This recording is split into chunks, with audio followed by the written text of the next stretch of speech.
যখন তুমি নিজের রক্তের মানুষের দ্বারা কষ্ট পাবে, তখন তুমি একবার নবী ইউসুফ আলাইহিস সালামের কথা মনে করো। তিনি কিভাবে নিজের ভাইয়ের দ্বারা প্রতারিত হয়েছিল। যখন তোমার বাবা মা না বুঝেই তোমার বিরুদ্ধাচরণ করে, তখন নবী ইব্রাহিম আলাইহিস সালামের কথা মনে করো। তার বাবা তাকে আগুনে নিক্ষেপ করায় ভূমিকা রেখেছিল। যখন তুমি সমস্যা থেকে পরিত্রাণের জন্য কোনো পথ পাবে না, তখন ইউনুস আলাইহিস সালামের কথা ভেবো। তিনি কতটা সময় তিমি মাছের পেটে আটকা পড়েছিল। যখন তোমার নামে কেউ মিথ্যা অপবাদ ছড়িয়ে দেবে, তখন মা আয়েশা রাদিয়াল্লাহু আনহার কথা মনে করো।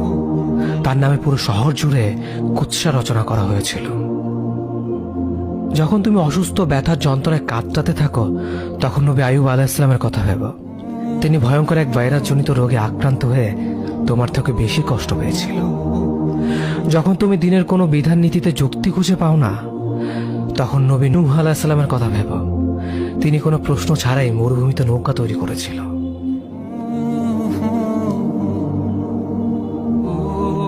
যখন তুমি আত্মীয়স্বজন, পরিবার, বন্ধু বান্ধবের কাছে হাসির পাত্রে পরিণত হও, তখন তুমি শেষ নবী হযরত মুহাম্মদ সাল্লাল্লাহু আলাইহি ওয়াসাল্লামের কথা ভেবো।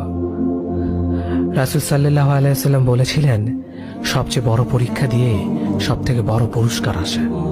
যখন আল্লাহ কাউকে ভালোবাসেন, তখন তাকে পরীক্ষা করেন, এবং যে এই পরীক্ষাগুলো মেনে নেয়, সে আল্লাহর সন্তুষ্টি অর্জন করে। আর যে অভিযোগ করে, সে তার ক্রোধের পাত্র হয়। হে আল্লাহ, তোমার কথা মনে করা, তোমার প্রতি কৃতজ্ঞ হওয়ার এবং তোমার ইবাদত করার তৌফিক আমাদের দান করো। আমিন। যেভাবে তুমি সন্তুষ্ট হও, সেভাবেই আমাদের পরিচালিত করো।